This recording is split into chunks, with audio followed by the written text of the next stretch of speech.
안녕하십니까. 백야드 북리딩 책낭독의 브루스 리입니다. 오늘 낭독해 드릴 책의 제목은 아이디어 불패 법칙 세 번째 시간입니다. 세 번째 시간 제2장 될 놈은 단순히 이 책의 제목이 아니다. 이 책의 원서 제목은 The Write It으로 의역하면 될 놈 정도가 된다. 옮기니 구독해야만 좋은 일이 생깁니다. 될 놈은 이 책의 주인공이다.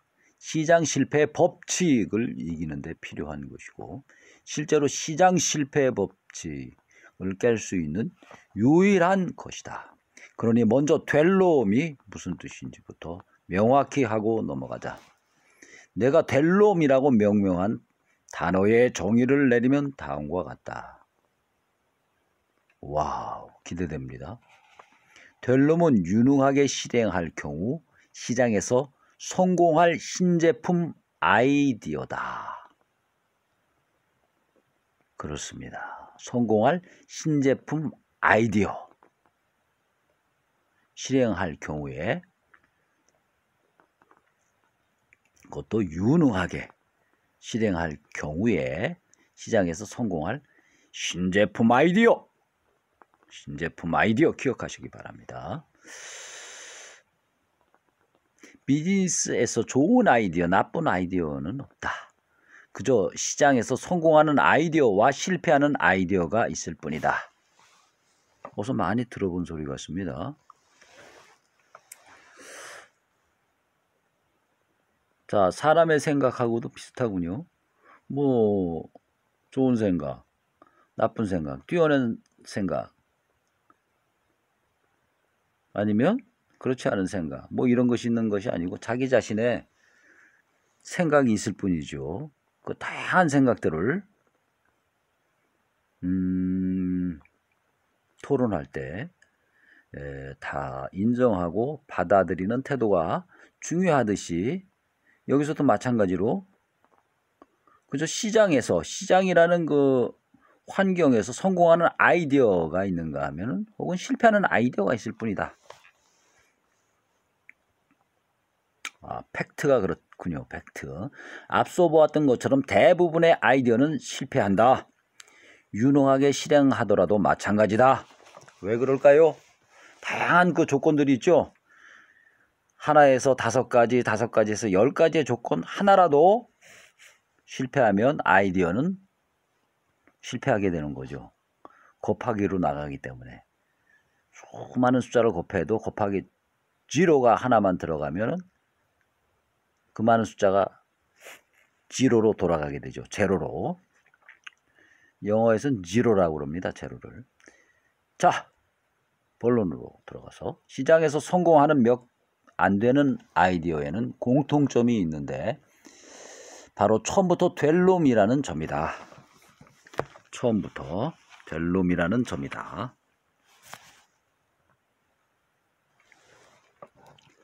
다시 말해 될 놈인 아이디어를 잡아서 유능하게 실행하면 그 아이디어는 시장에서 성공한다. 그렇다면 누구라도 될 놈인 아이디어를 유능한 실행력과 결합하면 성공이 보장될까? 미안하지만 그렇지는 않다. 첫째, 비즈니스에서 보장되는 것은 아무것도 없다. 둘째, 앞의 정의가 말해주는 것처럼 아이디어가 성공하는 것이지 여러분이 성공하는 게 아니다. 다른 누군가가 똑같은 아이디어를 여러분보다 더 훌륭하게 혹은 더 빨리 실행할 가능성은 언제나 열려있고 이는 늘 벌어지는 일이다. 실제로 어느 아이디어에 대한 시장이 증명되고 나면 남들도 그 아이디어가 될 놈임을 깨달을 테고 시장에 뛰어들어서 남보다 더 잘하거나 아니면 좀 다르게 해보려고 길을 쓸 것이다. 피자는 될 놈의 훌륭한 사례다. 가로 열고 어쩌면 내가 가장 좋아하는 사례 가로 닫고. 차를 타고 10분만 동네를 둘러보라. 얼마나 많은 크고 작은 기업들이 피자 시장의 한 조각을 차지하려고 뛰어들었는지 눈에 보일 것이다. 피자라고 그러죠, 영어로는. 비록 비즈니스에서 아무도 성공을 보장할 수는 없지만 이게 현실입니다. 90%는 실패를 합니다. 혹은 80% 많이 보아요.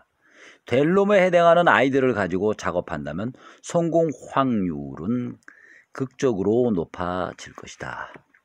그리고 이 책에 나와 있는 도구와 전략들을 적용한다면 어느 아이디어가 될 놈인지 빠르고 정확하게 결정할 수 있을 것이다.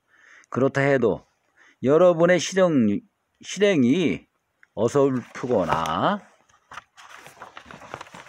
경쟁자가 여러분보다 더 잘 실행에 옮긴다면 결국 여러분이 실패할 수도 있다. 하지만 안 될 놈을 쥐고 있을 때의 확률에 비하면 이는 어마어마한 비교 우위다.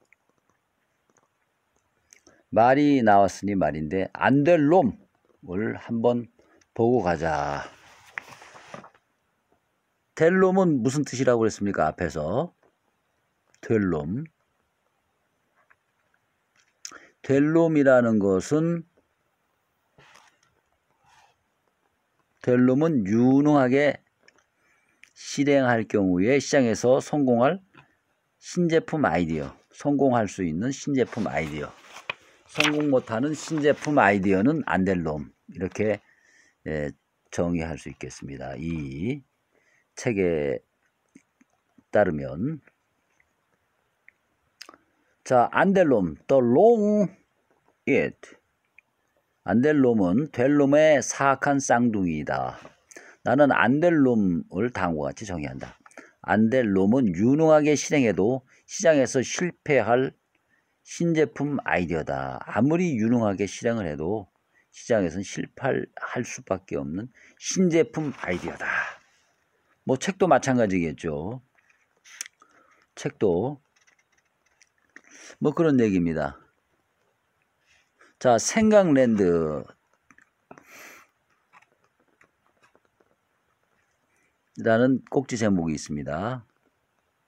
그 윗부분은 생략하고요. 생각랜드, 유능하고 성공한 사람들과 기업들이 그토록 많은 시간과 에너지를 투자해 제품을 개발하는데도 시장에서 성공하는 경우보다 실패하는 경우가 더 많은 것은 대체 어찌된 노릇일까? 그 정도 전문가라면 당연히 그보다는 더 잘 알아야 하는 거 아닌가? 그들은 신제품을 본격적으로 내놓기 전에 시장 조사라도 좀 해야 한다는 걸 모르는 걸까? 저들은 안 될 놈이라는 함정에 왜 자꾸 빠질까?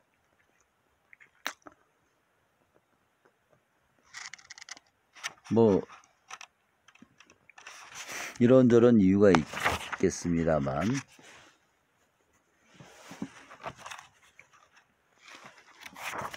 자, 계속 넘어갑니다. 책장 넘기기 ASMR로 진입을 했습니다. 참 책장 넘기는 소리 좋죠. 실패를 부르는 네 마리의 요괴, 네 가지의 실패 요인이란 얘기죠. 요괴로 단어를 대체했습니다. 첫째는 아이디어 전달 문제. 이 전달이 문제가 되죠. 같은 말이라도 어떻게 전달하느냐, 참 이게 고민이 되는 문제입니다. 두 번째, 예측력 문제. 세 번째, 적극적 투자가 없다는 문제. 네 번째, 확증 편향 문제. 하나씩 자세히 살펴보자. 자, 아이디어 전달 문제라는 꼭지입니다. 작은 꼭지죠. 생각랜드에서 우리가 직면하는 첫 번째 문제는 일종의 소통 문제다. 신제품이나 새로운 서비스에 대한 여러분의 아이디어는 어떤 식으로든 구체적이고 눈에 보이는 형태가 되기 전까지는 그저 추상적인 내용에 불과하다. 여러분만의 방식으로 여러분의 머릿속에서 상상하거나 그리고 있는 어떤 것이다. 마음의 눈으로 보고 있는 무엇인가를 다른 사람과 소통하려고 하는 순간 우리는 힘든 전달의 문제에 부딪힌다. 특히나 여러분의 아이디어가 사람들이 그동안 봐왔던 것과 전혀 다른 새로운 어떤 것이라면 말이다. 문제는 여러분이 신제품과 그 용도에 관해 다른 사람들에게 열심히 설명을 해도 그들이 상상하는 내용은 여러분이 상상한 것과 전혀 다를 수 있다는 점이다. 그들의 해석은 그들 자신의 정신적 요괴에 의해 왜곡된다. 그들의 개인적인 신념이나 선호, 편견 같은 건 말이다. 그러니까 의사 전달에도 이런 그 개인적인 신념, 선호도, 편견 등에 의해서 변형이 된다. 나의 의도가 변형이 된다. 이렇게도 응용해서 생각할 수 있겠죠. 왜 저 사람이 내 말을 이해 못할까? 그렇게만 생각할 것도 아닙니다. 자, 나 자신에게 문제가 있을 수가 있습니다. 조심스럽게 접근을 해야 되겠죠. 사람들은 아이디어 자체를 여러분과 다르게 이해할 뿐만 아니라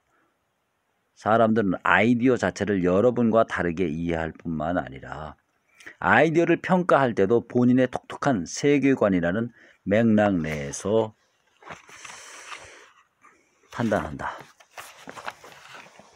예를 들어 차량 공유 서비스인 우버에 관한 예를 한번 들어봅시다.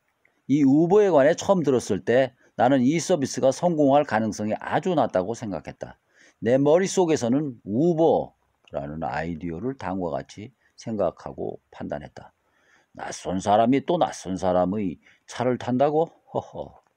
면허를 받은 전문 운전기사가 운전하는 택시가 아니라 아무나 운전하는 아무 차에 참 탄다고? 누가 그런 짓을 하겠어? 모르는 사람 차에 타지 말라는 건 어릴 때 우리 엄마가 나한테 가장 먼저 해준 이야기야. 이건 미친 아이디어야. 이 정도로 생각을 했군요. 맞는 말이죠. 절대로 성공 못해. 나라면 절대 이용 안 할 거야. 내게 여보시오. 나도 저 러시아 모스크바에 가서 우버를 이용했다고. 허허이, 한국 촌놈이. 그런데 이렇게 생각할 만하죠. 내 머릿속에서 우버는 히치하이킹만큼이나 안전하지 않은 것이 없다. 운전자에게나 승객에게나 심지어 우버가 인기를 끌었을 때조차 나는 기껏해야 틈새 시장 수준의 작은 시장일 거라고 생각했다. 절대로 택시나 리무진이나 대중교통을 위협할 거라 생각하지 않았다. 몇 달 후 친구가 나에게 공항에서 집으로 가는 길에 우버를 꼭 한번 타보라고 했다. 다시는 택시를 타지 않게 될걸? 허허. 나는 우버 앱을 다운받고 몇 분 후에 검은색 도요타 프리우스에 앉아 있었다. 20대로 보이는 운전기사는 사근사근 얘기를 붙이며 사탕과 생수를 내밀었고 안전하게 나를 집까지 데려다 주었다. 어이구, 수단이 굉장히 좋습니다. 수원 갑니다. 이 택시기사. 택시의 반값에 말이다. 대박. 반값에. 모스크바에서도 그랬어요. 반값입니다. 반값. 반의 반값에 탔어요. 이후 나는 차를 탈 일이 생기면 당연히 우버를 찾게 됐다. 야, 소치. 유아 소치. 아주 이 양반 싸구려만 좋아하시는군요. 미국에서는 유아 소칩 하고 애들이 놀립니다. 좀 짜게 놀면은 You are so cheap. You are so cheap. cheap. Don't be cheap. Don't be cheap. 너무 싸구려로 놀지 마 그럴 때. Don't be cheap. 자, 본론으로 들어가서 딸 아이에게 절대로 모르는 사람의 차에 타면 안 된다고 가르친 지 몇 년 만에 나는 딸에게 우버를 꼭 한번 타보라고 말했다. 딸아이는 뭐라고 했을까? 아빠, 난 벌써 몇 달 전부터 우버 타고 있어요. 부모의 조언도 선입견도 별 쓸모가 없기는 마찬가지다. 자, 바로 이것이 문제입니다. 아이디어 전달 문제. 아이디어. 이런 사람에게 아이디어를 어떻게 전달해야 할 것이냐. 고민이 되겠죠. 시간이 걸리겠죠. 자, 우리의 고민이 여기 있는 것입니다. 자, 그 다음 작은 꼭지 제목은 예측력 문제. 그렇겠죠. 우리의 예측력은 항상 짧습니다. 부정확합니다.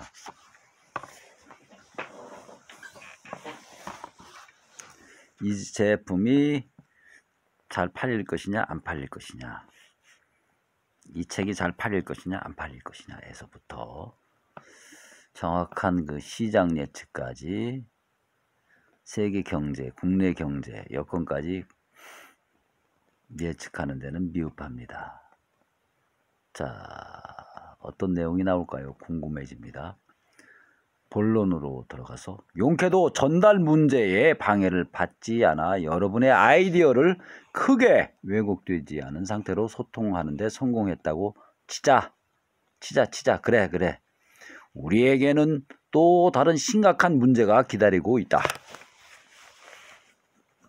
사람들은 아직 경험해보지 못한 어떤 것을 향후에 내가 원하게 될지 좋아하게 될지에 대해 형편없는 예측력을 발휘하는 것으로 악명이 높다.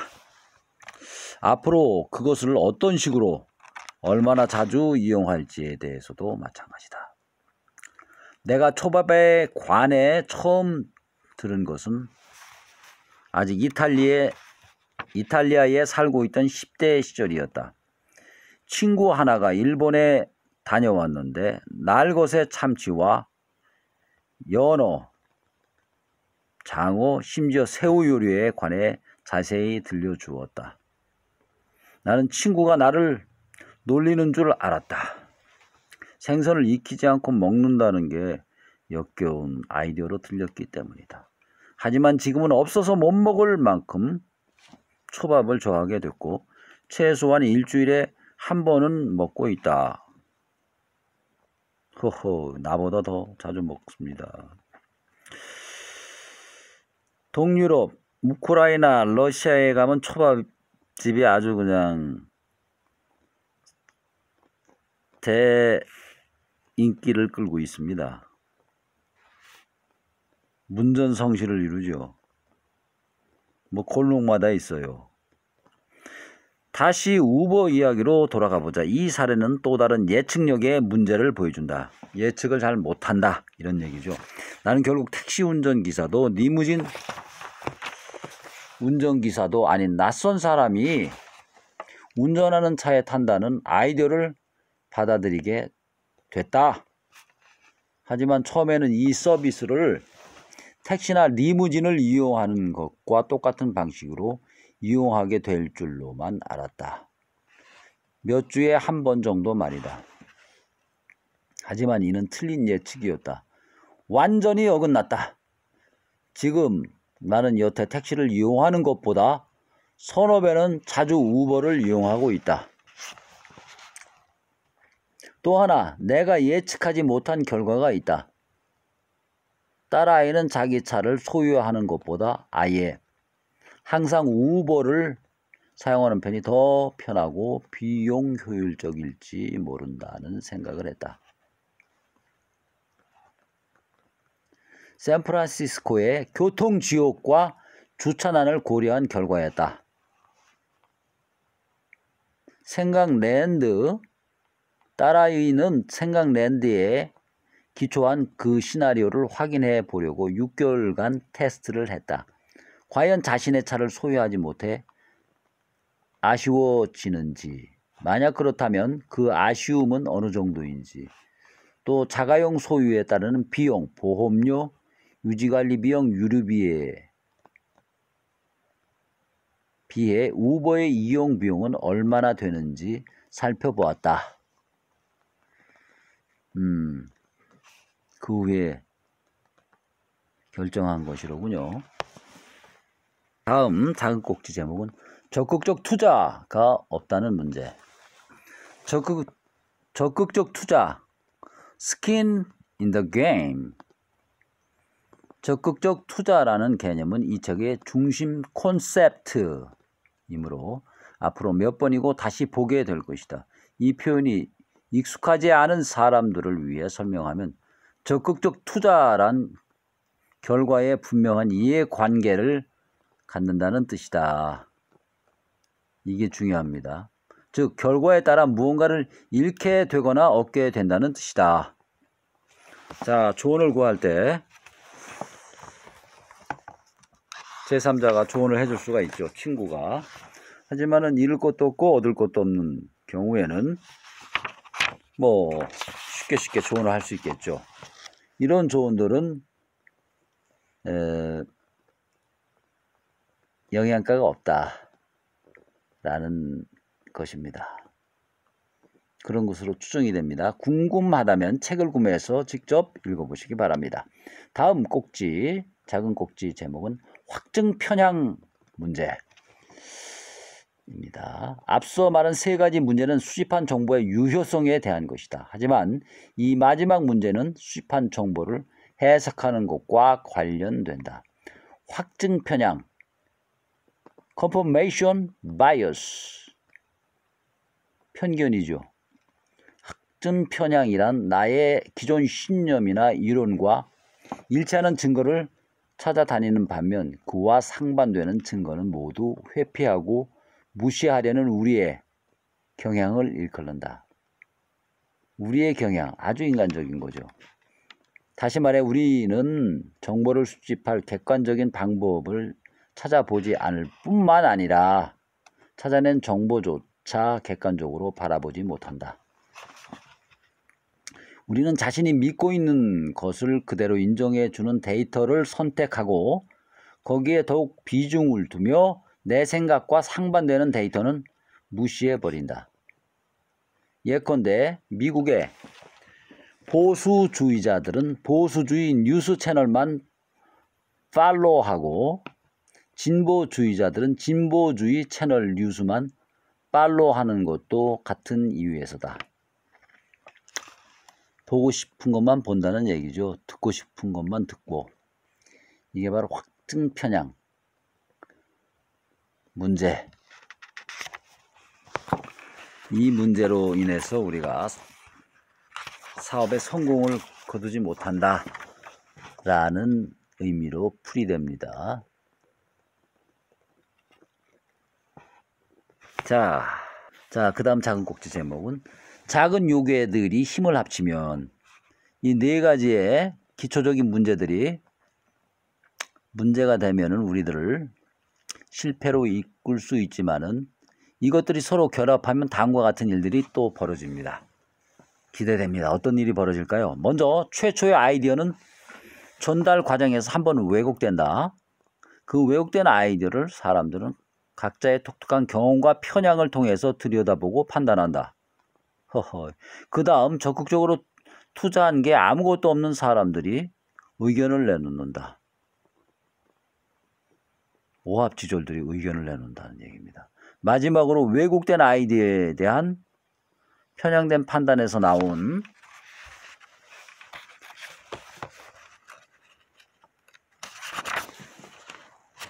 아무런 위험 부담을 지지 않는 사람들의 의견을 조심스럽게 선별하고 해석해 그동안 우리가 줄곧 믿고 싶었던 사항을 재확인한다. 요약하면 생각랜드는 믿을 만하고 객관적이고 활용할 만한 데이터가 아니라 주관적이고 편향되고 오해의 소지가 있는 그 결과 잘못된 결론으로 이끌 수밖에 없는 의견들로 똘똘 뭉친 털 북숭이 공을 토해 놓는다. 무슨 얘기입니까? 의견들로 똘똘 뭉친 털 북숭이 공을 토해 놓는다. 종종 이 털 북숭이 공들이 시장의 현실을 반영하거나 시장과 일치할 때가 있는 것도 사실이다. 고장난 시계 또 하루에 2번은 맞지 않던가. 그러나 생각랜드는 긍정 오류, false positive, 긍정 오류나 부정 오류, false negative를 양산할 때가 더 많다. 즉 없는 시장을 있다고 암시하거나 반대로 있는 시장을 없다고 암시하는 결론을 내린다. 자, 다음 꼭지 제목은 생각랜드의 긍정 오류. 생각랜드란 뭐 생각을 얘기하는 그 비유로 여기선 사용하고 있는 것 같습니다. 생각에는 긍정 오류가 있다. 이 정도로 사료됩니다. 생각랜드는 긍정 오류를 양산한다. 많이 만들어낸다. 신제품 아이디어에 대한 긍정적인 의견과 예측이 충분히 많이 수집되기 때문에 여러분은 이 아이디어가 추구할 만한 가치가 있다고, 심지어 남들이 선수를 치기 전에 빨리 전폭적 투자를 해야 한다고 확신하게 된다. 자, 이 실패를 부르는 그 원인이 되겠죠. 긍정 오류가. 자, 넘어갑니다. 쭉 중략하고요. 그 다음 꼭지 제목은 생각랜드와 부정 오류. 긍정 오류는 결국 안 될 놈으로 밝혀질 신제품 아이디어에 과도한 투자를 초래할 수 있다는 사실을 보았다. 부정 오류는 정반대다. 부정 오류는 될 놈으로 밝혀질 아이디어를 내다 버리게 만든다. 부정 오류의 전형적인 시나리오는 다음과 같다. 여러분이 훌륭하다고 생각하는 아이디어가 하나 있다. 그 아이디어는 많은 사람이 가진 문제를 해결하는 새로운 방법일 수도 있고, 아니면 새로운 시장 기회이거나 혹은 훌륭한 스릴러 플롯일 수도 있다. 흥분을 참지 못한 당신은 아이디어를 뒷좌석에 태우고 생각랜드를 여행한다. 가족, 친구, 잠재적 파트너나 투자자, 잠재적 고객 등 얘기를 들어주는 사람이라면 누구에게나 당신은 이 아이디어에 관해 들려준다. 당신은 프라푸치노를 너무 많이 마신 1학년생 치어리더처럼 열정적으로 당신의 아이디어를 설명한다. 그런데 대부분의 사람들이 당신의 비전과 흥분을 공유하기는커녕 이 아이디어를 이해조차 못한다. 사람들이 그런 걸 왜 이용하겠어? 에이, 바보 같은 소리 하지 마. 부업으로 한번 해보시든지. 이런 식이다. 이렇게 되니까 결국은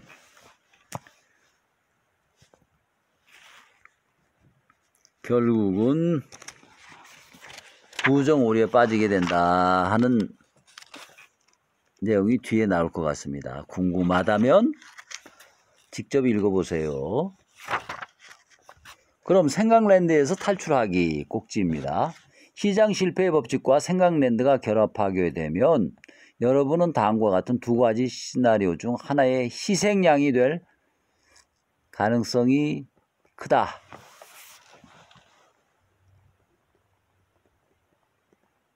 희생양을 영어로 뭐라고 그럽니까?